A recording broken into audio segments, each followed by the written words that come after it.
No, brother, I guess the answer is I do not own a gym. I never have. I got a lot of respect for gym owners because you're dealing with like a whole society that becomes your own, right? Like, so to an extent, whatever you think you are, you're definitely a leader, right? Like, and you lead in your own way. And how many followers you get is based on how much your personality attracts. I've seen great teachers not able to attract people. I've seen great business owners able to attract like a bazillion people and whatnot.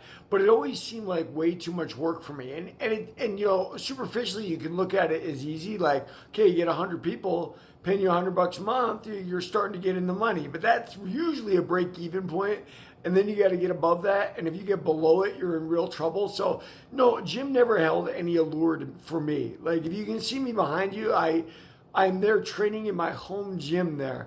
And I don't mind doing that. I mean, I love martial arts. I love teaching. But also, I don't go out of the way to get students now. Like, I don't care. Like, if you want to come and learn and pay me, I'll teach you. But if not, it makes no difference to me. Like, I train martial arts on my own. I talk about them here. So that about does it for me. I don't necessarily need to own a school. In fact, I don't think I'd want to own a school. I remember El Nino at the end, and Gilbert was quite a star, so he built a big school.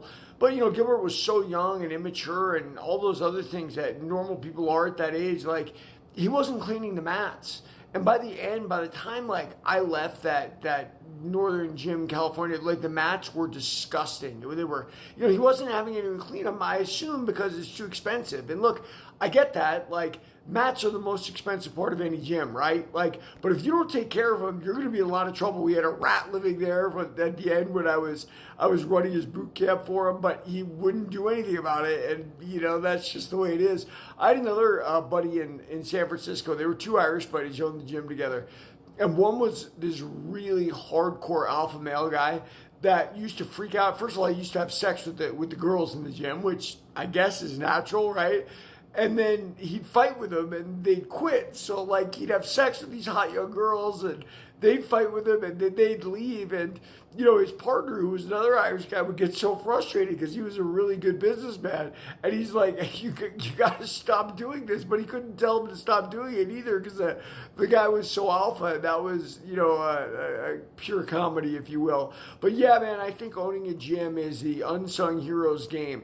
I don't wish it for myself. I noticed the Premier Martial Arts Gym that's a franchise that it puts things together in a really weird manner, gets a lot of people. But then those independent gyms that you open up at your ma and pa don't necessarily get a lot of people. I don't know. I guess we're all sheep in the end, aren't we? Everybody read my book, Warrior of the Light.